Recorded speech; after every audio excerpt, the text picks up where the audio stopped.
bendiga. Vamos a alabar a nuestro Dios con este canto portador de tu gloria de nuestro hermano Alejandro del Bosque. Los cielos cuentan tu gloria, Señor, y el firmamento anuncia tus obras. De día y noche es oída su voz, proclamando tu grandeza. Los cielos cuentan tu gloria, Señor, y el firmamento anuncia tus obras. De día y noche es oída tu voz, proclamando tu grandeza. Y yo proclamaré tu grandeza y tu poder, anunciaré con mi vida que tú eres el Rey, y como el cielo y las estrellas, portador de tu gloria seré. Los cielos cuentan tu gloria, Señor, y el firmamento anuncia tus obras. De día y noche es oída su voz, proclamando tu grandeza. Los cielos cuentan tu gloria, Señor, y el firmamento anuncia tus obras. De día y noche es oída su voz, proclamando tu grandeza. Y yo proclamaré tu grandeza y tu poder, anunciaré con mi vida que tú eres el Rey, y como el cielo y las estrellas, portador de tu gloria seré. Y yo proclamaré tu grandeza y tu poder, anunciaré con mi vida que tú eres el Rey, y como el cielo y las estrellas, portador de tu gloria seré. Portador de tu gloria seré, portador de tu gloria seré. Yo quiero ser portador de tu gloria, yo quiero ser portador de tu gloria, yo quiero ser portador de tu gloria, yo quiero ser portador de tu gloria. Dios les bendiga, hermanos. Hermanos, enviamos un abrazo a toda nuestra congregación de hermanos que nos hacen favor de escucharnos. Cada mes durante este tiempo de pandemia hemos puesto un tema especial para darnos un poco de consuelo en la crisis tan fuerte que estamos viviendo muchos. Y hoy hemos escogido Filipenses 4, del 1 al 7. Estamos predicando, de hecho, todos los pasajes de Filipenses. Cada mes vamos dosificando el tema y en esta ocasión nos toca el capítulo 4. El título en la versión Reina Valera es Regocijaos en el Señor siempre. El texto dice: así que, hermanos míos, amados y deseados, gozo y corona mía, estad así firmes en el Señor, amados. Ruego a Evodia y a Síntique que sean de un mismo sentir en el Señor. Asimismo te ruego también a ti, compañero fiel, que ayudes a estas que combatieron juntamente conmigo en el Evangelio, con Clemente también y los demás colaboradores míos, cuyos nombres están en el libro de la vida. Regocijaos en el Señor siempre. Otra vez digo, regocijaos. Vuestra gentileza sea conocida de todos los hombres. El Señor está cerca. Por nada estéis afanosos, sino sean conocidas vuestras peticiones delante de Dios en toda oración y ruego, con acción de gracias. Y la paz de Dios, que sobrepasa todo entendimiento, guardará vuestros corazones y vuestros pensamientos en Cristo Jesús. Bueno, pues gracias al Señor por este texto tan bello en la carta a los Filipenses. Estos primeros 7 versículos del capítulo 4 tienen ese título muy conocido, regocijaos en el Señor siempre, porque es una frase enfática que viene en el texto, donde Pablo habla a una iglesia de mucho amor, una iglesia con mucha comunión, una iglesia con una relación de mucha cercanía, pero que hay una serie de consejos que Pablo empieza a darles. Pablo recomienda firmeza, unidad, ayuda, regocijo, gentileza, fidelidad, paz y oración. Son los consejos que están en este texto, aunque vamos a dividirlo en 2 partes. Pero queremos recordar que Pablo escribió esta carta de mucho amor, de mucha cercanía con esta iglesia muy amada, y hay al menos 13 temas que tenemos en la carta a los Filipenses. El primer tema fue en la oración, Filipenses 1, del 3 al 11. Importantísimo permanecer siempre en oración. El segundo es vida cristocéntrica, O sea, que nosotros tengamos nuestra vida enfocada en Jesús, ese es el centro, Jesús nuestra vida, Filipenses 1 del 2 al 26. El tercer tema es el sufrimiento como privilegio, Filipenses 1 del 27 al 30. Dice entonces Pablo que cuando padecemos por el Evangelio es como un privilegio, que no tenemos que rehuir o estar extrañados. El cuarto tema es humillación y exaltación de Cristo, Filipenses 2 del 1 al 11. Entonces esa humillación y exaltación de Cristo, que es un texto clásico de cómo Jesús se despojó de toda su gloria para venir a la cruz y después de darnos la salvación recibe una gran exaltación o un estado de glorificación. El quinto tema, luminares en el mundo, Filipenses 2 del 12 al 18, y es exactamente que la iglesia es como una pequeña luz. Cada creyente es como una luz que tiene que estar dando esa bendición de la luz al mundo que está en tinieblas. El sexto tema es Timoteo y Epafrodito, dos siervos un poco distintos, pero ambos útiles en la obra, Filipenses 2 del 19 al 30. Vemos ahí cómo en la iglesia siempre habrá una diversidad de servidores. El punto siguiente es no confiar en la carne, Filipenses 3, del 1 al 6, que nos dice claramente, bueno, que nosotros ya no sentimos como esa vanagloria por lo que tenemos en la carne, sino que tenemos la bendición en lo espiritual. El tema número 10 es el deseo de ganar a Cristo, y este está en Filipenses 3, del 7 al 11, recordando que para Pablo el gran galardón, la gran ganancia en la vida es Jesús, ya no la fama religiosa o la relación personal o los grandes proyectos que tienen un lugar, pero dice ya, ahora para mí todo lo demás es puesto como una basura, necesito estar siempre en Cristo. El siguiente tema es Filipenses 3 del 12 al 21, hacia la meta. Pablo dice, este título continúo a la meta, no que lo haya ya ganado, yo mismo no siento que lo haya ganado, necesito continuar. Hay un siguiente tema que es en esto pensad, Filipenses 4, versículos 8 y 9, donde habla de la bendición de que estemos enfocados siempre en la fe, en la vida de fe dinámica, una vida de grandes bendiciones. El tema 12 es dádivas de los filipenses, Filipenses 4 del 10 al 20, y dice que hay una generosidad. Todavía ese tema, si Dios permite, lo tocaremos dentro de algunas semanas, pero habla de una iglesia generosa que apoyó al apóstol en su ministerio. Y la parte final, el tema 13, Filipenses 4, 21 y 23, dice salutaciones finales. Dice Pablo unos saludos a algunos congregantes de la iglesia de los filipenses. Entonces es una carta muy completa, de mucho gozo, de mucho regocijo, de mucha comunión. Y en este texto, del 1 al 7 de Filipenses, queremos ver dos expresiones de fortaleza espiritual. Dos expresiones, dos maneras evidentes de tener fortaleza espiritual. Dios nos quiere fortalecer en lo espiritual, aunque lo que nos rodea a veces es muy caótico, muy complicado. Nosotros tenemos una gran fortaleza del Señor. La primera expresión de fortaleza espiritual es firmeza. Firmeza. Filipenses 4, del 1 al 3, habla entonces de que estemos totalmente apegados a la fe que recibimos, apegados a Cristo, apegados al Evangelio. Dice el versículo 1, así que hermanos míos amados, deseados gozo y corona mía, estad firmes en el Señor, amados.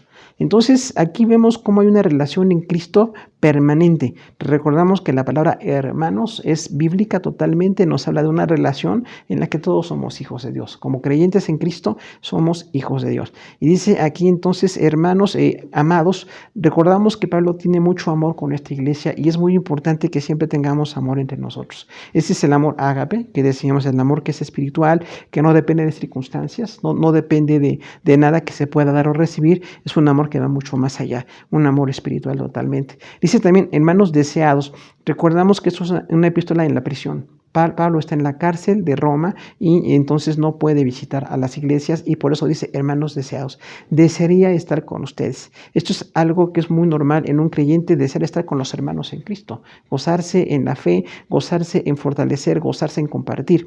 Y luego cuando dice, gozo y corona mía, es una palabra de mucho amor para esta iglesia, porque Pablo dice, ustedes son mi gozo, iglesia de Filipenses, porque son gente constante en las cosas de Dios, porque están en Cristo, porque han sido una grande bendición, ustedes son un gozo. Ser un gozo para otros es una bendición y un reto, también para nosotros como creyentes. Y cuando dice corona mía, recordamos que Pablo habla del galardón de los servidores. Dice, los que sirven al Señor tendrán un galardón.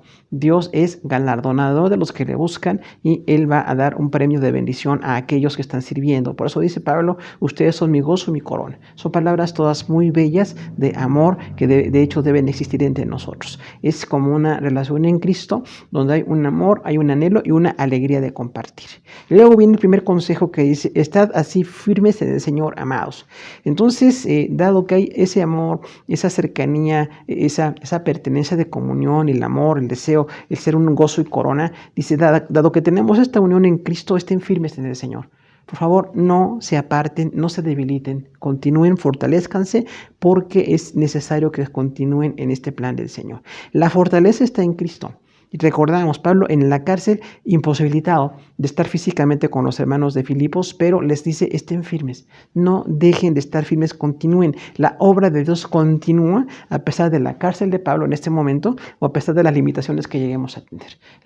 La obra de Dios continúa, la iglesia continúa, el servicio continúa y hay que estar firmes y luego reitera la palabra, amados. Entonces, en un solo texto, en un solo versículo, les dice 2 veces amados a esta iglesia de los filipenses. Después viene el versículo 2, el manejo de un conflicto, aún en una iglesia llena de amor. Dice el sentir. Ruego a Evodia y Síntique que sean de un mismo sentir en el Señor. Entonces aquí hay una gran comunión de Pablo, hay una gran confianza y Pablo está enterado de que hay un problema.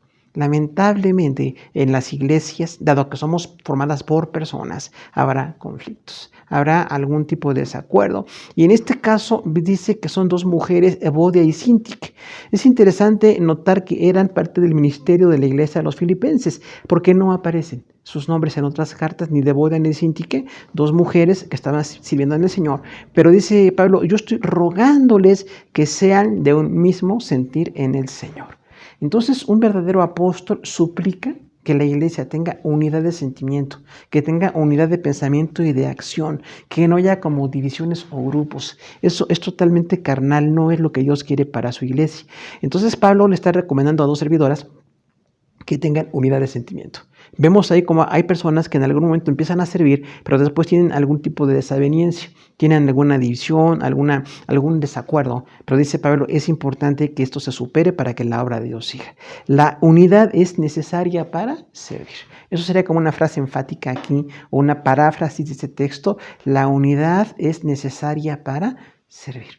No podemos quedarnos con las diferencias, no podemos quedarnos con el desacuerdo. No dice Pablo más en ese conflicto que hubo entre estas 2 mujeres servidoras, pero tenemos que aprender para ceder y crecer. En la obra de Dios también crecemos cuando cedemos. Hay ocasiones en que lo que no podemos ceder es la doctrina. No podemos conceder asuntos doctrinales de la palabra, pero sí podemos ceder en asuntos administrativos, personales, de ministerios. Hay una serie de circunstancias en la iglesia que podemos ceder. Podemos dejar de ser tan persistentes o tan insistentes en algo que no es exactamente bíblico, que no es doctrinal, que puede ser una forma de administrar la iglesia. Pero cuando nosotros estamos de acuerdo para poder desarrollar nuevamente la relación en Cristo y superar esa diferencia, vamos a crecer espiritualmente. Hay un proceso necesario de crecimiento cuando dejamos que esas diferencias se puedan manejar. Y hay que notar que las diferencias se dan siempre por nuestra carnalidad. No se dan porque Dios quiera que en la iglesia haya divisiones o porque alguien es más espiritual que otro. Siempre cuando hay diferencias y cuando hay algo de desacuerdo, hay algo de carnalidad. Puede ser soberbia, puede ser algún tipo de necedad que se tiene que manejar y se tiene que ir quitando. Si somos maduros en el Señor, vamos a tener siempre ese tipo de tropiezos y lo importante es superarlo. Como dice Pablo en el consejo, les suplico que tengan un mismo sentir. O sea, continúen, superen el conflicto y sigan en la unidad de lo importante. Lo importante es lo doctrinal, la palabra de Dios, para que sigamos siendo edificados en todo. Versículo 3 habla de un compañero que no dice su nombre. También dice Pablo, asimismo te ruego a ti, compañero fiel, que ayudes a estas que combatieron juntamente conmigo en el Evangelio, con Clemente también y los demás colaboradores míos, cuyos nombres están en el libro de la vida. Bueno, entonces vemos aquí cómo hay tanta comunión de Pablo en esas cartas de tanto conocimiento. Hay ocasiones en que no dice los nombres, ni de este caso el compañero fiel, que es alguien que estuvo con Pablo quizás al frente de la iglesia, uno de los principales pastores de la iglesia. Y Pablo también dice que te ruego. Fíjese usted qué gentileza muestra y habla también de la gentileza en este contexto. Hay que tener un trato de amor, de respeto. Dice, te ruego, compañero fiel. Qué frase tan llena de amor, de reconocimiento, no de que es el gran apóstol, fundador de tantas iglesias y tantos ministerios, escritor de gran parte del Nuevo Testamento. Él aún así tiene una humildad y dice, te ruego, compañero fiel. Qué bello es mantener siempre la humildad y el amor y la armonía entre nosotros. Que nadie sienta como que es inalcanzable o inaccesible o muy superior, porque eso daña mucho. Cuando en la iglesia se llega a pensar alguien que tiene ese tipo de sentimientos en el corazón. Pablo dice compañero fiel. Entonces nos notamos ahí que había una comunión.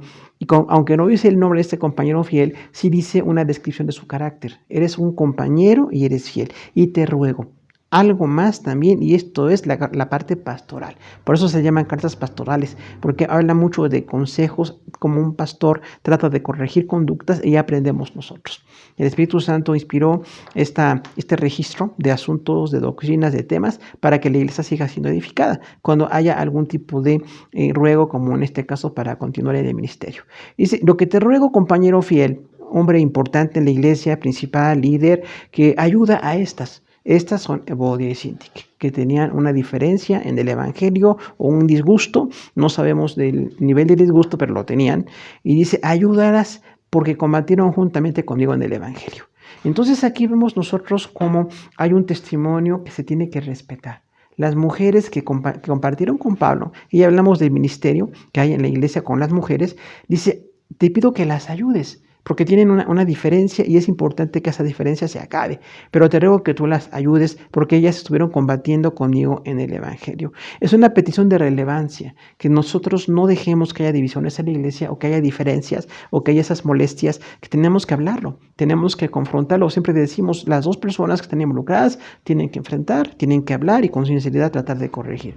Solamente cuando no hay corrección, entonces se tiene que pedir que alguien más intervenga para que el asunto no continúe pues desarrollando falta de unidad en la iglesia, y que tengamos mucho cuidado con no tener diferencias por cualquier asunto, porque en la iglesia somos muy diversos en puntos de vista, en conceptos, en edades, en cultura, y no podemos estar por cada asunto no importante creando un conflicto. Pero dice Pablo, yo recuerdo que ellas combatieron juntamente conmigo en el evangelio. Posiblemente de las primeras creyentes de la iglesia de los filipenses estaban ahí con Pablo desde la fundación de la iglesia. Y luego da otro nombre, con Clemente también y los demás colaboradores míos. Entonces aquí al citar a Clemente, recordamos es uno de los servidores ahí en la iglesia de Filipos, pero dice que hay un equipo ministerial. Siempre tenemos que trabajar en equipo. La obra de Dios no es de gente solitaria.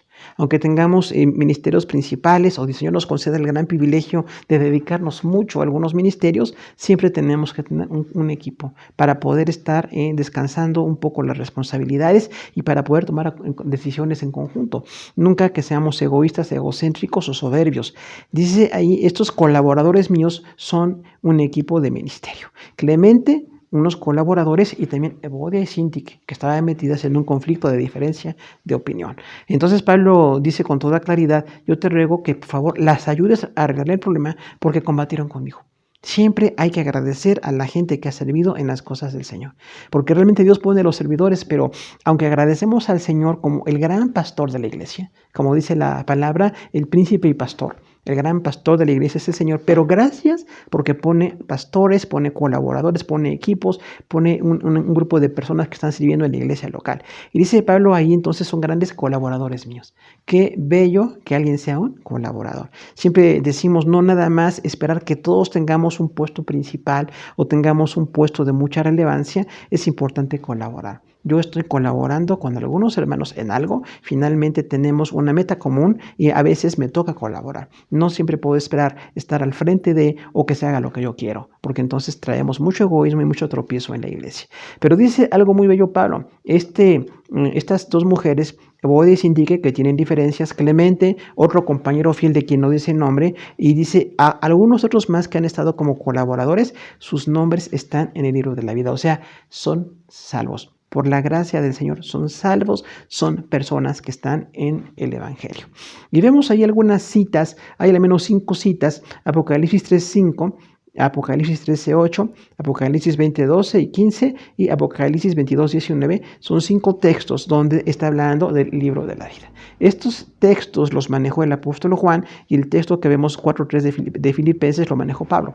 Entonces el libro de la vida es donde está registrado el nombre de los salvos. Recordemos, el nombre más importante que debe estar allí es el de cada uno de nosotros.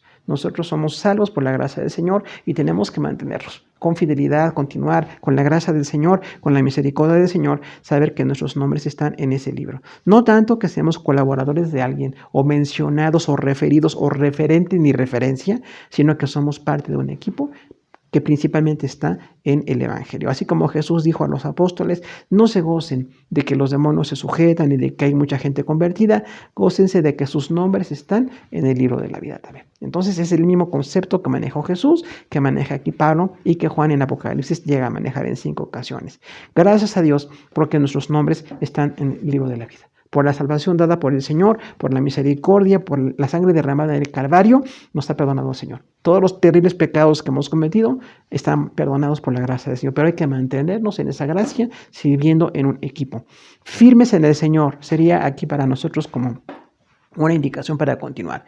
En primer lugar, el amor a los creyentes. Recordar que tenemos una hermandad. Somos hermanos en la fe. No es un nombre que nosotros inventamos o que tratamos de manejar. Es totalmente bíblico que seamos hermanos en la fe. Por eso siempre al decir a alguien hermano o hermana, estamos recordando que somos salvos, que somos del mismo Padre Celestial, que somos hijos en Cristo y que somos guiados también por el Espíritu Santo en comunión, porque somos un cuerpo en Cristo. Y dice que hay un amor y un anhelo, o sea, siempre que podamos vernos será una bendición que la gente sepa que nos da mucho gusto estar con ellos, porque la iglesia cuando se reúne es una bendición en el servicio. Lamentamos mucho que por esta pandemia tengamos que no estar cercanos físicamente, pero sí espiritualmente. Y si el Señor permite, cuando el Señor permite, y a quien Dios le permita reunirse, siempre recordar que la reunión de los santos es una grande bendición, porque vemos a los hermanos, nos amamos, nos animamos, vemos necesidades, y en muchas ocasiones oramos por esas necesidades o estamos participando, y ver el ministerio de los demás es una grande bendición. La iglesia está viva porque no es de una persona, sino de un equipo de personas que estamos trabajando y que tenemos que tener ese amor. Tenemos que ser más amorosos siempre. Nunca llegaremos a un punto en que tengamos suficiente amor. Siempre podemos crecer en amor espiritual hacia nuestros hermanos. Luego, la unidad en la fe. Cuando hablamos ahí de esa diferencia que había entre dos mujeres filipenses, dice ahí que tenemos personalidades distintas. Hay una diversidad. Dios no es monótono en su esquema, una sola tipo de persona, un solo tipo de ministerio. En la iglesia tenemos una diversidad. Por eso es muy importante que reconozcamos esas diferencias y podamos también amar a la gente que es diferente. Fíjense, reconocer la diferencia y amarnos a pesar de que somos diferentes. No quiere decir que toleremos el pecado ni ninguna desviación doctrinal, pero sí que nos demos cuenta que no hay que estar tan divididos por cualquier circunstancia. Hay ocasiones en que por algún detallito, por algún detalle que no es tan relevante, tenemos alguna división. Nos llegamos a sentir lastimados o nos sentimos desplazados y entonces quizás somos demasiado sensibles. Somos hipersensibles allí, pero en lo espiritual. No es una hipersensibilidad física, sino espiritual. Por eso dice, tengan unidad y traten de unirse. Por favor, arreglen la situación y continúen. Yo diría que realmente quienes somos del Señor tenemos que superar las diferencias. No quedarnos con una diferencia y ya no servir, o ya no poner los talentos a la obra del Señor, o ya no evitar a algunas personas. Tenemos que colaborar y saber que somos distintos, pero podemos continuar. El enfoque y la motivación es lo relevante. Lo más importante es la salvación de las naciones. Somos llamados a llevar el mensaje de salvación. Por la misericordia del Señor lo estamos haciendo, pero también para edificarnos como iglesia local. Entonces, siempre que haya alguna diferencia, hay que arreglarla. No hay que obviarla o más o menos tener una actitud de negar o de no superar. Tenemos que enfrentar cualquier circunstancia y platicarla y manejar un cambio de conductas. Porque si hay una molestia, siempre se debe a conductas. No es que alguien pues lo está imaginando, siempre hay alguna conducta que podemos mejorar. La gran meta es mejorar nuestro carácter con tal de seguir siendo el cuerpo de Cristo que anuncia el Evangelio a las naciones. Como decíamos, es la gran meta que tenemos. Y también hablamos de compañerismo espiritual. Gracias a Dios que somos compañeros. Dios no maneja mujeres u hombres solos en la obra, que están haciendo las cosas de una manera muy egoísta, porque generalmente se crean muchos problemas. Mucha falta de honestidad, se crean muchos errores. Siempre tenemos que estar en ese equipo y el equipo a veces nos tiene que corregir. En este caso, Pablo tenía que corregir a 2 mujeres y hablar de todo un equipo de trabajo que estaba detrás y decirles, es importantísimo que mantengamos la unidad. Si hubo una diferencia, vamos a analizar por qué hubo esa diferencia. Como repetimos, siempre es personal entre las 2 involucradas, las 2 partes involucradas. Solamente cuando no se resuelve, entonces hay otra participación y generalmente queremos seguir. Pero quienes son del Señor siempre superan el conflicto. Eso es una norma. Quienes no están en Cristo firmes no superan el conflicto. Fácilmente pueden ya no estar en la iglesia local, ya no quieren servir, se están sustrayendo, pero quienes están espiritualmente maduros dicen, bueno, hay una diferencia, me equivoqué, lastimé a alguien, hice un error, algo me equivoqué, tengo que pedir perdón y tengo que seguir siendo útil. Para ser útiles tenemos que superar las diferencias, perdonar y ser perdonados en la obra del Señor. Recordar el trabajo siempre de los demás, porque damos gracias al Señor, como decía Pablo aquí. Estas mujeres fueron colaboradoras conmigo, junto con Clemente, con un compañero fiel y con un equipo. Gracias a Dios, porque todas las iglesias somos producto del trabajo de un equipo. Hombres y mujeres dedicados, comprometidos, que han servido, y es una bendición que podamos continuar. Pero siempre hay que ayudar a los creyentes, hay que ayudar a superar ese tipo de diferencias. No ignorarlas, porque ignorarlas no resuelve nada. O negarlas, porque hay gente que dice, yo no tengo problema con nadie, y no ha pasado nada. Y la cuestión es de veras darnos cuenta qué pasó y arreglarlo para poder seguir adelante. Porque todos somos humanos, todavía somos muy carnales, en ocasiones estamos con mucho choque en lo personal, y eso es un conflicto constante en la iglesia, que tenemos que pedir al Señor que nos ayude a erradicar. Hay una segunda expresión, porque vamos a ver nada más dos partes de este texto casi igual, partido a la mitad. Pablo era muy ordenado en algunos temas cuando está hablando aquí de este amor. Y la segunda expresión de fortaleza espiritual es fidelidad. Fidelidad, Filipenses 4, del 4 al 7. Entonces, una persona que está con una fortaleza espiritual también es fiel. Dios es fiel y los creyentes tenemos que ser fieles también. Recordamos eso. Dice 4:4, Pablo recomendó la fidelidad a esta iglesia tan amada. Dice versículo 4:4, un regocijo. Regocijaos en el Señor siempre. Otra vez digo, regocijaos. Vemos aquí el énfasis de Pablo como que el regocijo en el Señor nos da una gran fortaleza. Es un concepto que tiene Pablo. Y recordamos aquí que cuando estamos muy tristes, muy deprimidos, muy apartados, nos debilitamos. Nos sentimos muy apartados de los demás, sentimos que a nadie le importamos, sentimos que no somos valiosos, pero eso es una mentira en nuestra carne. Puede ser que tengamos mucha conflicto y circunstancias adversas alrededor, pero siempre hay un gozo del Señor. El Señor nunca nos va a dejar. Nuestro Señor nos salvó y sabe todas las luchas que tenemos, sabe las circunstancias que estamos enfrentando, sabe los riesgos que tenemos, sabe lo que está pasando en nuestra vida. Entonces vamos a regocijarnos en Él. Fíjese que es una expresión muy concreta, porque no es regocijarte en lo que tú tienes o en lo que vas a hacer, en lo que harás. Regocíjate en el Señor. Dice Pablo, regocijaos en el Señor siempre. Entonces es de una manera muy concreta, dirigido por el Espíritu Santo, este escritor, y dice a la iglesia en Filipos, hermanos, siempre estén contentos, pero contentos en el Señor, en la salvación, en la palabra, en la obra, en la meditación espiritual, en lo que tenemos en el Señor. Hay una invitación hacia la fortaleza. Tenemos que continuar. Sí, enfrentamos adversidades muy difíciles, circunstancias que quisiéramos nunca haber enfrentado, pero por la misericordia del Señor, si nos concede la bendición de continuar, tiene planes para nosotros. Hay que agradecerlo. Y dice, entonces, otra vez digo, regocijaos, con más énfasis, ¿no? Dice ahí, hermanos, alégrense en el Señor. Es como un gozo, decimos siempre, es una alegría que viene del Señor. Viene de la gracia de Dios, viene del perdón del Señor, dice, gócense en el Señor Jesús. Entonces, nuestro gozo siempre tiene que estar en Cristo. Tenemos algo que aprender aquí muy profundo. Nuestro gozo en Cristo no es automático. Tenemos que aprender a gozarnos en el Señor. Porque aprendemos a gozarnos en otras personas, en otras circunstancias o en nuestros bienes o valores. Pero dice aquí, por favor, hermanos, regocíjense en el Señor. Y recordamos que es la carta del gozo por eso, porque aún desde una cárcel donde Pablo estaba por morir, estaba con tantas carencias, él podía decir, regocíjense en el Señor. O sea, no se fijen en las circunstancias. Puede ser que la muerte esté cercana, que estemos en un lugar horrible, que estemos sin libertad para poder hacer el ministerio tan precioso que Dios le concedió a Pablo. Pero en el plan perfecto del Señor, Pablo seguía ministrando en la cárcel. Y dice insistentemente, otra vez digo, regocijaos, regocíjense. O sea, regocíjense en el Señor es una insistencia para nosotros porque necesitamos aprender a estar firmes en ese gozo que tenemos en Cristo. Ciertamente lo que nos rodea no va a ser exactamente lo que quisiéramos o en ocasiones no es muy agradable. Sin embargo, Pablo dice, regocíjense en el Señor. Es un aprendizaje. Dice versículo 5, 4, 5, la gentileza. Vuestra gentileza sea conocida de todos los hombres. El Señor está cerca. Ahora, vemos aquí entonces un reto más, porque es así como el gozo que se logra con retos. La bendición que se logra con retos. No es una actitud pasiva la nuestra, es una voz media, la que usa aquí todos los verbos. O sea, a ustedes les toca. A ustedes les toca perdonar, a ustedes les toca continuar, a ustedes les toca regocijarse, a ustedes les toca ser gentiles. Ahora, qué importante entonces en un contexto del gozo en el Señor y esa fortaleza espiritual, esa fidelidad al Señor, Pablo dice que la gentileza de ustedes sea conocida de todos los hombres. Recordamos, la palabra gentileza es amabilidad.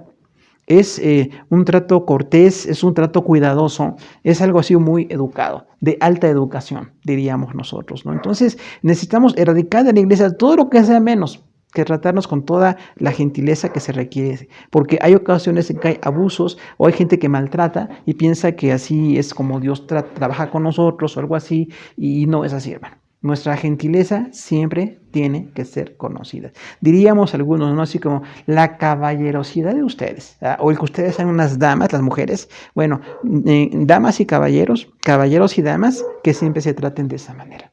Vuestra gentileza sea conocida de todos los hombres. La frase no dice que sea conocida en la iglesia o que sea conocida por Dios.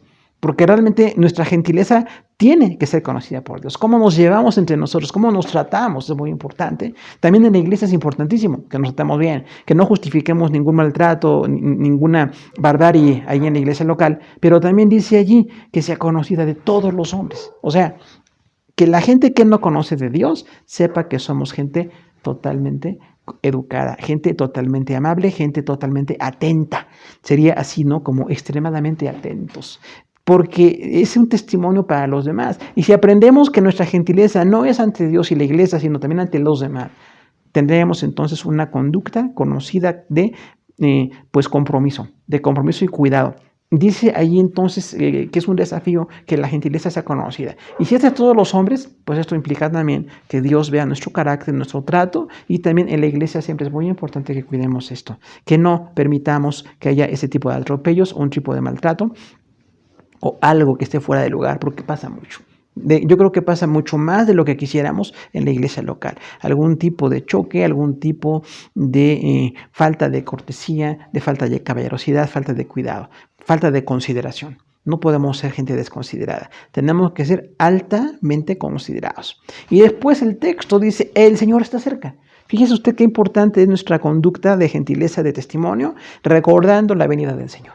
La inminencia se llama en teología, ¿no? La cercanía, en cualquier momento puede venir Jesús. Ya son 2000 años de predicación y Pablo decía por revelación del Espíritu Santo, el Señor está cerca, Jesús viene pronto.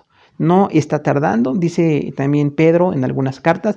Algunos piensan que es tardanza, pero es que Dios tiene paciencia para que muchos se conviertan, ¿no? Es un tema que estamos viendo ahorita. Y dice entonces aquí Pablo, bueno, entonces si el Señor está cerca, tenemos que estar con una conducta totalmente cambiada, porque viene muy pronto. Ahora, que ya haya pasado 2000 años y el Señor no haya llegado para reinar y para llevarse a la iglesia todo lo que conocemos como escatología bíblica, quiere decir que Dios tiene un plan perfecto y un diseño. Y si aún no ha venido, pues para nosotros está más cerca todavía. Porque si Pablo no lo sabía, que iban a pasar todo este tiempo de historia de la iglesia, nosotros sí lo sabemos. Entonces, este Señor está cerca, es mucho más enfático para nosotros, porque ya toda la historia de la iglesia nos habla de que el Señor viene muy pronto, vemos evidencias, tenemos una certeza, una cercanía del Señor, y nuestro trabajo es continuar. Porque lo más importante es que estamos presentados aprobados delante del Señor. Como dice el antetexto, inscritos en el libro de la vida, todo el equipo de colaboradores de Pablo, también nosotros estamos inscritos en ese libro, pero recordando que el Señor viene muy pronto continuemos con fortaleza, continuemos con firmeza, con perfeccionamiento de nuestro carácter.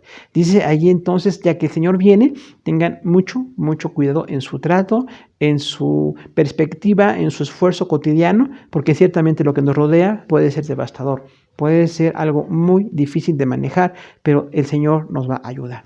Y si el Señor ayudó a la iglesia de los filipenses, ayudó a Pablo, es indudable que nos va a ayudar también a nosotros, en circunstancias no exactamente iguales, pero sí con los principios espirituales manejando.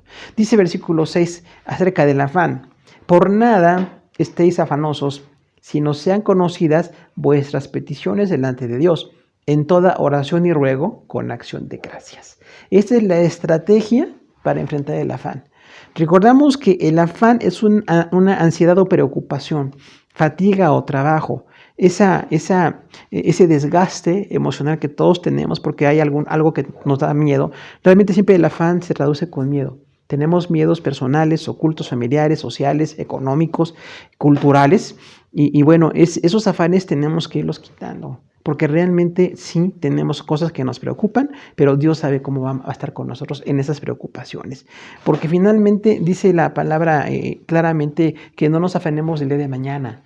O sea, el día de hoy es el afán, la circunstancia que enfrento hoy, no sé cómo va a estar mañana, porque puede ser que tenga un anticipo de alguna enfermedad, de algún conflicto económico, un problema familiar, alguna circunstancia muy difícil, pero yo lo voy a poner en el Señor. Por eso la estrategia de la victoria es que no estén afanados. Fíjense que dice, por nada estéis afanosos, o sea, no hay ninguna circunstancia, persona, peligro, riesgo, miedo que me lleve al afán. Tengo que estar confiando en el Señor, porque realmente ese estar en afán es como desconfiar del Señor, porque el Señor te conoce todo, y el Señor permite todo, y el Señor sabe qué va a pasar con cada circunstancia. Entonces, en este afán y preocupación que tengo, que me produce fatiga o trabajo, tengo que estar siempre pidiendo al Señor que no me lleve a un afán. Decirle, Señor, que yo tenga una ocupación, una responsabilidad, un compromiso, pero no un afán. Porque el afán me va a desgastar, va a acabar con mi fe, va a acabar con mi vida espiritual. Dice entonces la siguiente parte, porque son varias partes de esta estrategia del afán: no estén afanados por nada.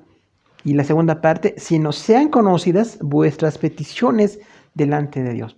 Entonces, la segunda parte de darme cuenta que el afán es destructivo, es devastador, que no debo de acumular afán, la siguiente parte es mi oración. Si estoy en oración delante del Señor, Él toma mis peticiones en su mano y sabe qué va a hacer con esas circunstancias. Decimos siempre, cuando oramos al Señor, posiblemente no se quiten las circunstancias. Quizá no va a cambiar mi problema, mi conflicto, mi enfermedad, mi padecimiento personal o familiar, o el temor que estamos padeciendo como sociedad. Pero dice, vuestras peticiones son conocidas delante del Señor.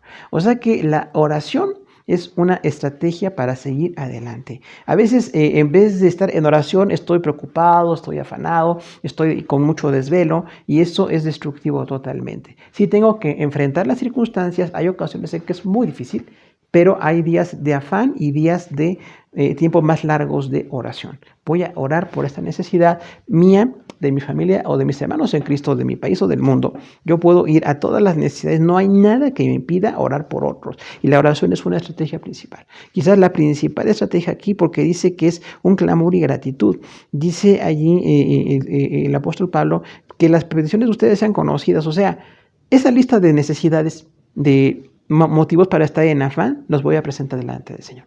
Señor, me afana, me preocupa esto, una cantidad de circunstancias que me da mucho miedo. Perder la vida, perder a mi familia, perder a mis seres queridos, pero yo te pido que tú me bendigas, me dirijas, que tú veas en tu palabra, me hagas ver qué es lo que quieres que haga y voy a estar glorificándote. Entonces dice, por eso que las peticiones sean conocidas. Entonces ahí hay como un equilibrio, dejar que el afán disminuya y que aumente la oración. Esa es la clave, que el afán disminuya y que aumente la oración. Y dice ahí entonces que las peticiones sean conocidas. Es importante que Dios conoce nuestras peticiones desde antes de que las digamos. Pero cuando dice Pablo que sean conocidas por el Señor, es una disciplina de la oración. Porque quien dice, como Dios conoce las necesidades, no se las presento. Sencillamente yo sé que Él sabe que yo estoy confiando. No. Dice la palabra, siempre tienes que hacerlo. No es por Dios, es por nosotros. Dios no necesita que le digamos, somos nosotros los que necesitamos orar y aprender a entregar esas peticiones delante del Señor. Y luego describe la oración. Dice, en toda oración y ruego, con acción de gracias. Entonces la oración es clamor y gratitud. Y hay un equilibrio perfecto. El clamor es una intensidad. Pedir así con una desesperación, pedir con una gran aflicción que nos llega a pasar a todos.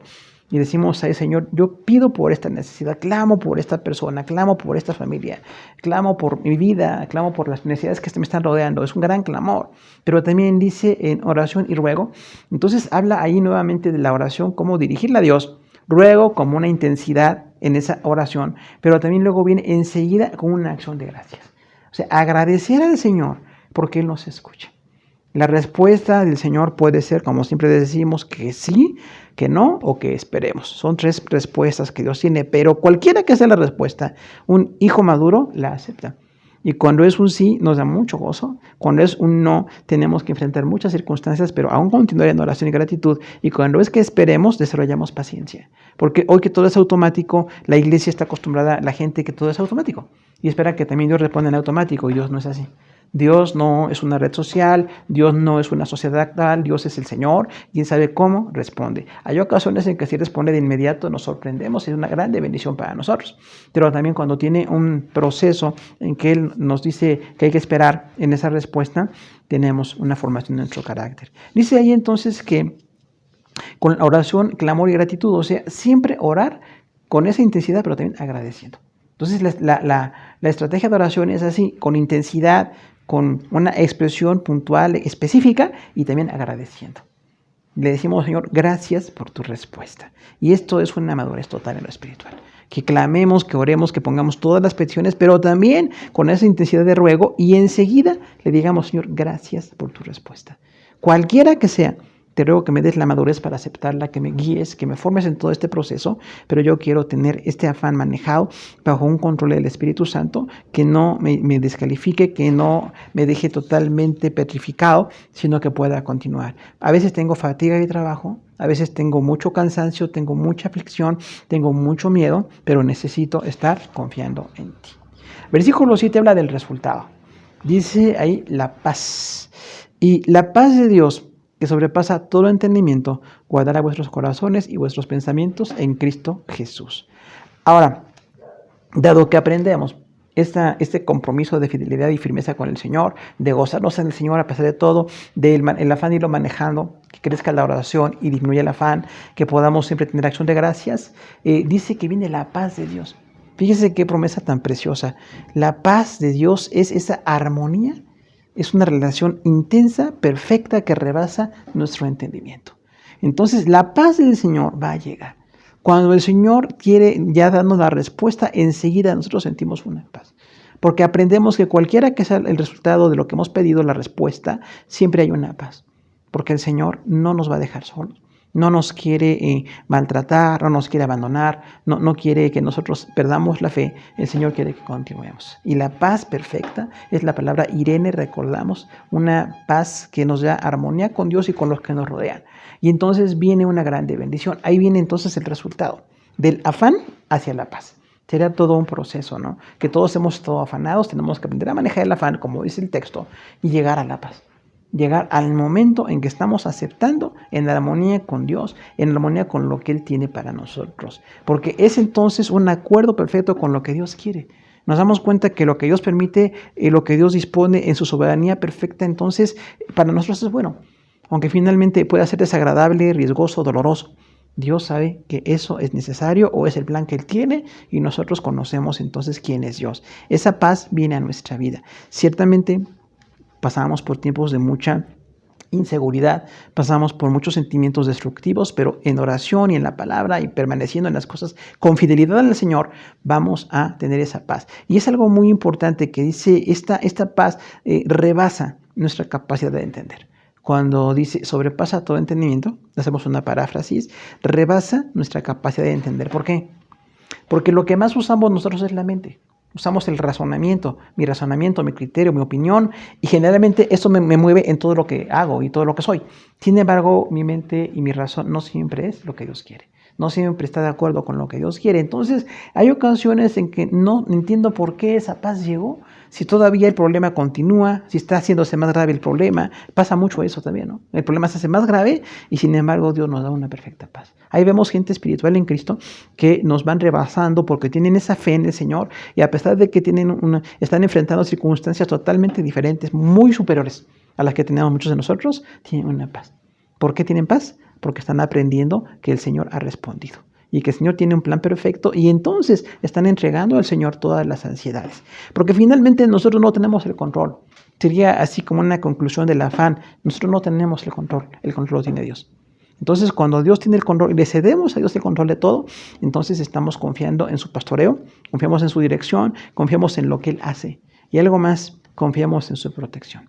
Porque dice ahí, va a guardar los corazones de ustedes. La palabra guardar es proteger.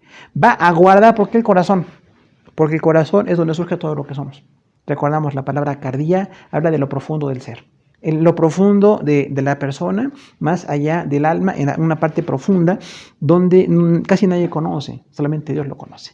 Y dice ahí entonces la palabra corazón, es esa parte profunda de nosotros, y dice, Dios va a guardar sus corazones y sus pensamientos, la parte emocional y la parte intelectual, o como dicen, la inteligencia emocional y la inteligencia intelectual. Las dos partes las va a guardar el Señor, porque son parte de nosotros. ¿Qué pasa con la inteligencia emocional? Si nosotros descuidamos la inteligencia emocional, nos vamos a decaer. Nos vamos a sentir desesperados, desesperanzados, desvalidos. Y ese es parte del afán, es parte del temor que tenemos allí, ¿no? O esa obsesión que es compulsiva en nosotros, en todos. Dice claramente allí que entonces si dejamos que los sentimientos decaigan, empezamos a tener una gran debilidad. Empezamos a tener más aflicciones, incluso nos enfermamos físicamente. De ahí vienen las enfermedades psicosomáticas que dicen que son psicológicas y después de cuerpo, psicosoma.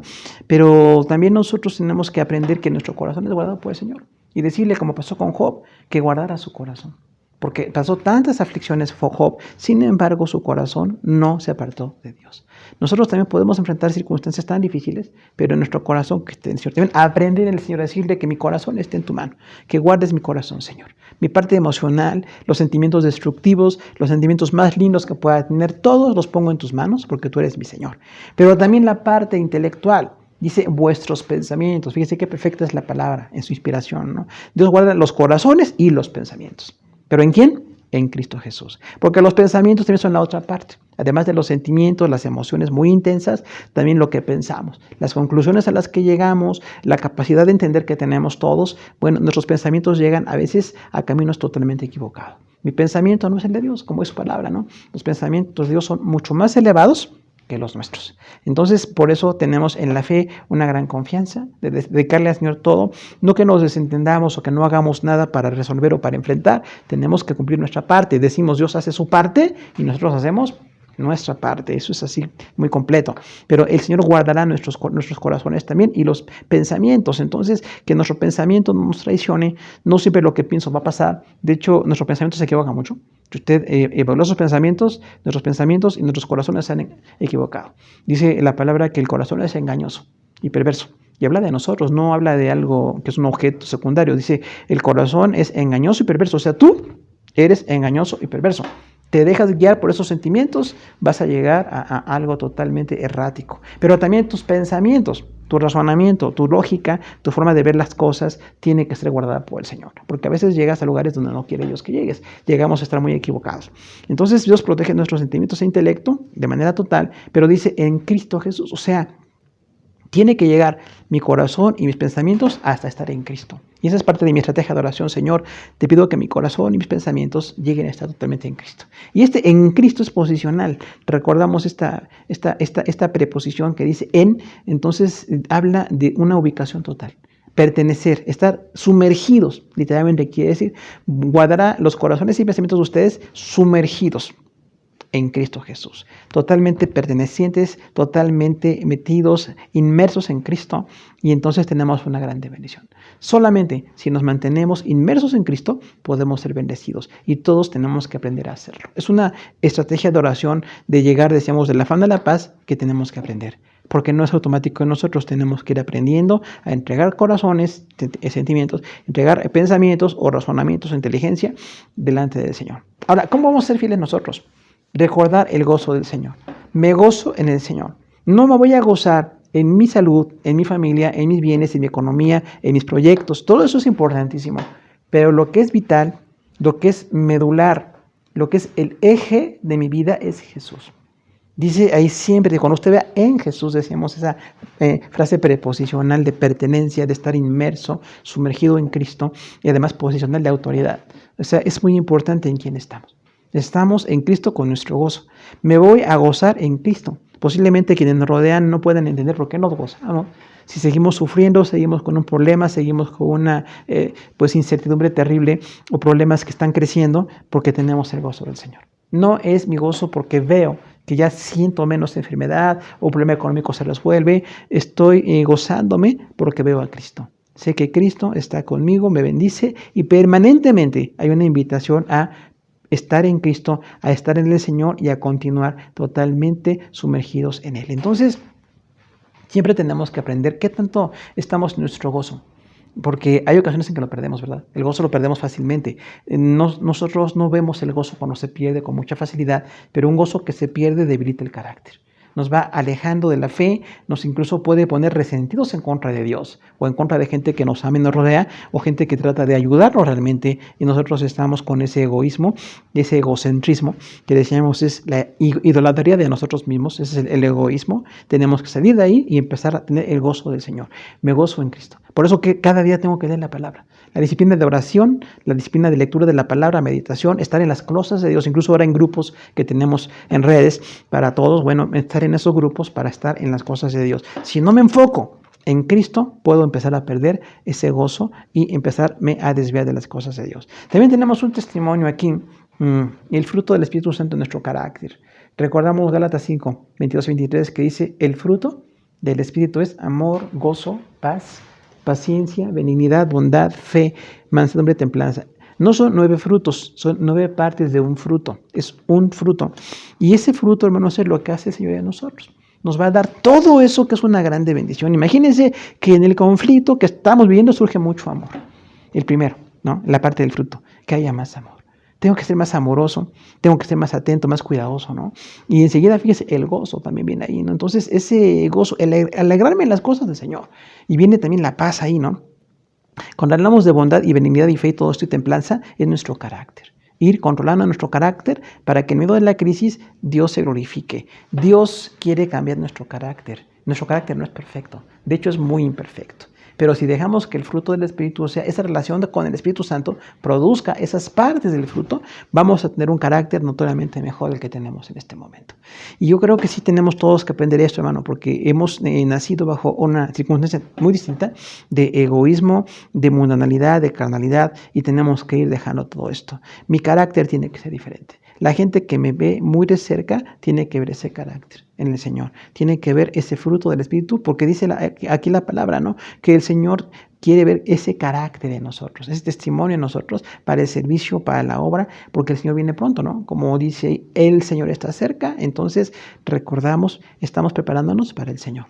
Tenemos proyectos, tenemos, gracias al Señor, ministerios, habilidades, talentos, dones. Nuestra iglesia funciona, nuestra familia está en las manos de Dios. El mundo lo hemos puesto en manos de Dios todos los días. Pero en medio de esta circunstancia de adversidad, recordar, porque el Señor viene pronto. Tenemos entonces un gran enfoque de la cercanía de Jesús. Decíamos la inminencia de su venida. Entonces, dado que Él viene pronto, me tengo que preparar. Tengo que entregar mi corazón, limpiar mi alma, limpiar mi corazón, cada día estar aprovechando la oportunidad de la vida. La oportunidad está delante del Señor y la oportunidad de crecer espiritualmente. Que mi carácter sea cada día mejor delante del Señor. ¿Qué tal esa benignidad?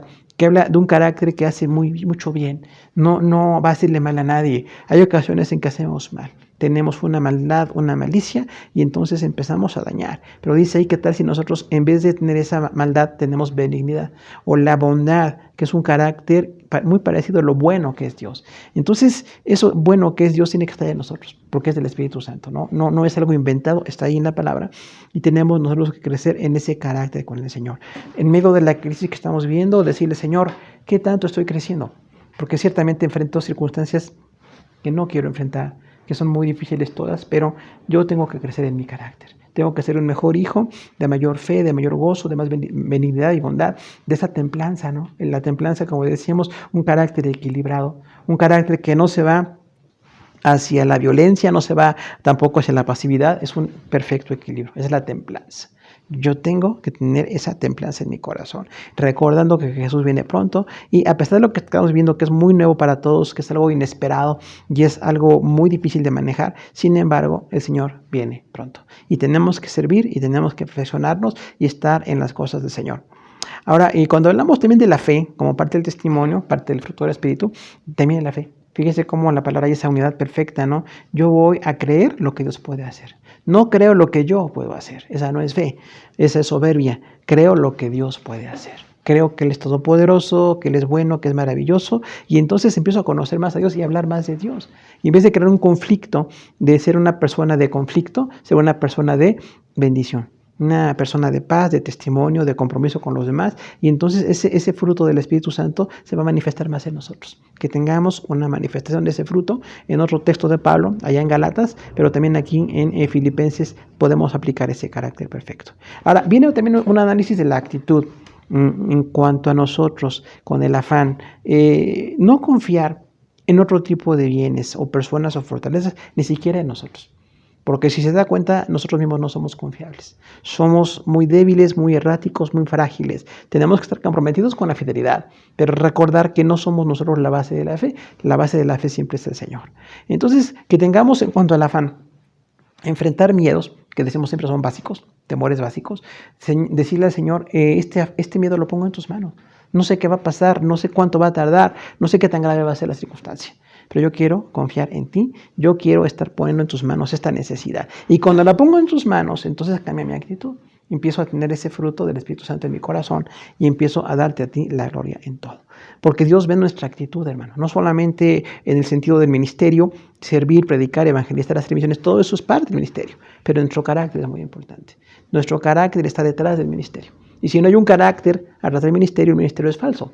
Hay mucha imagen falsa, ¿no? Entonces mi carácter tiene que ser tratado, tengo que venir delante del Señor. Qué bueno que el Señor me permite ver mis errores de carácter, mi debilidad, mi afán, mis miedos tan grandes que tengo, pero quiero estar entonces delante del Señor, poniendo en sus manos mis preocupaciones. Como dice la estrategia, con toda oración y ruego, con acción de gracias, siempre orando, y hay que hacerlo de esta manera. Y dice algo muy importante el texto de Pablo, dice, nada les cause afán, sino pongan todo en las manos de Dios. Fíjense qué gran contraste. De la nada, mi afán, para que todo lo ponga en manos de Dios. Ese nada y ese todo son los opuestos totales. Pero dice entonces que nada me cause afán. Sí, es muy amenazante, es muy grande, es muy difícil de manejar, pero todo lo pongo en las manos del Señor. Entonces hay que aplicar ese nada y ese todo, ¿no? Porque para nosotros sí hay muchos temores que tenemos que estar manejando. Y también que el Señor conozca nuestras peticiones, decíamos, la disciplina de la oración. ¿Qué tal si cada día aprendemos a seguir orando? Con confinamiento y sin confinamiento, con este virus terrible o sin él, como pase siempre nuestras peticiones delante del Señor. Como buenos hijos, hermanos, que Dios conozca nuestras peticiones. ¿Qué tal si cada día hacemos una disciplina de decirle, Señor, mis peticiones son estas? No son mías, a veces son de hermanos, de gente que me rodea, pero es algo que yo amo, que yo quisiera una solución. Entonces tengo que estar orando por esas circunstancias, por todo lo que me rodea, que es muy grande, la necesidad que nos rodea. Y entonces decimos, Señor, mis peticiones las pongo delante de ti. Ahora, pedir con intensidad es muy importante porque dice Pablo ahí, háganlo con toda intensidad. Pidan con toda intensidad delante del Señor. Y esa intensidad, hermano, nos habla de cómo emocionalmente tenemos necesidad de confiar. No es una petición tibia o ocasional, es una petición constante, es intensa, por la salvación, por la sanidad, por la bendición, por la protección, por las necesidades de nuestra casa, por las necesidades de los que conocemos, los hermanos en Cristo, la gente en el mundo entero. Todas las peticiones que tenemos ahí, podemos hacer incluso, decíamos a veces, una lista de oración. Estar orando por una cantidad de personas y entonces me voy a ocupar en eso. No nada más lo que me pasa o lo que yo tengo, el miedo, el temor básico que estoy enfrentando, sino enfocarme en los demás también. Esa es parte del fruto que damos. Fíjese que algo importante es que cuando vienen las crisis, surge lo que somos. Cuando viene la crisis, surge lo que somos, porque cuando estamos en paz, no hace mucha falta pues tener un testimonio, un esfuerzo. Pero cuando viene una crisis, ahí de verdad se nota si creemos en el Señor, si entregamos en sus manos todo y si tenemos una fe genuina. La gente ve la fe que nosotros tenemos en ese tipo de conflictos. Ahí, en esa intensidad, tenemos que estar pidiendo delante del Señor. Ahora, también tenemos que tener un agradecimiento constante porque, como dice el texto, con acción de gracias, o sea, pidan intensamente, pidan por todo, traigan todo, que nada cause afán, pero con gratitud ante el Señor. Qué importante el agradecimiento. ¿Sabe? Esta palabra cada día es menos común. El agradecer parece ser sinónimo de debilidad o de servilismo o de una cantidad de errores de carácter y no tiene nada que ver. El ser agradecido es todo lo contrario. Una persona que reconoce que Dios nos ha bendecido, nos ha concedido la vida, la bendición, la gracia, pero también agradecemos a los demás. Agradecemos su amor, su entereza, como dice Pablo, la colaboración en el ministerio y agradecemos siempre lo que nos está rodeando. Que siempre seamos gente agradecida. Esa gratitud nos va a hacer más fuertes, nos hace más semejantes a Cristo, nos hace más espirituales. Como parte, decíamos, de ese fruto en el Espíritu Santo, esas 9 partes del fruto, siempre podemos ser gente agradecida. ¿Qué tal si tenemos el reto de decirle al Señor que yo sea en mi testimonio también alguien agradecido? Que me conozcan como alguien que agradece las atenciones, que agradece el ministerio, que agradece lo familiar, lo personal, en el matrimonio, con los hijos, en todo el mundo entero, lo que tenemos, relaciones interpersonales, que seamos gente agradecida. El resultado de la paz, que decíamos ahí, que viene del Señor, viene como un consuelo. La paz es un consuelo muy fuerte de parte del Señor, porque viene esa parte de ayudarnos a enfrentar. Hay debilidad, Dios da la fortaleza. Hay sentimientos negativos, que Dios ponga sentimientos positivos. Hay debilidad, que venga esa fortaleza que siempre necesitamos. Y entonces viene esa paz. La paz no es un proceso fácil. De hecho, es un proceso muy complicado. Porque como tenemos una oposición de carácter y lo social y mundial en contra de las cosas de Dios, los antivalores, tenemos que aprender entonces a dar paz. Voy a tener paz con el Señor, que decíamos no es una actitud confiada o descuidada, sino una actitud de entrega total de mis sentimientos. La parte intelectual y la parte emocional, que decía Pablo allí. Pero entonces, más allá de mi capacidad, voy a tener esa paz que el Señor me está prometiendo. Necesito esa paz. Y viene una protección en nuestro interior. Esa protección es que nosotros podamos crecer espiritualmente en medio de la crisis. Y eso sería como algo muy simbólico, significativo en el texto, porque Pablo dice que en todas estas crisis y circunstancias que vamos a enfrentar, que enfrentaron y que enfrentamos y que enfrentaremos toda la gente que está en Cristo, dice que haya un fruto. Hermanos, por favor, tengan firmeza y tengan fidelidad. Tengan firmeza en el Señor, no se aparten, sigan. Es difícil la situación, quizás inmanejable, pero si es inmanejable, entonces solamente Dios puede ayudarnos con ella. Y la fidelidad, que no nos apartemos. Que no seamos de los que con un enfoque como de mucha religiosidad se van apartando, se van alejando de las cosas de Dios y ya no están en esa constancia.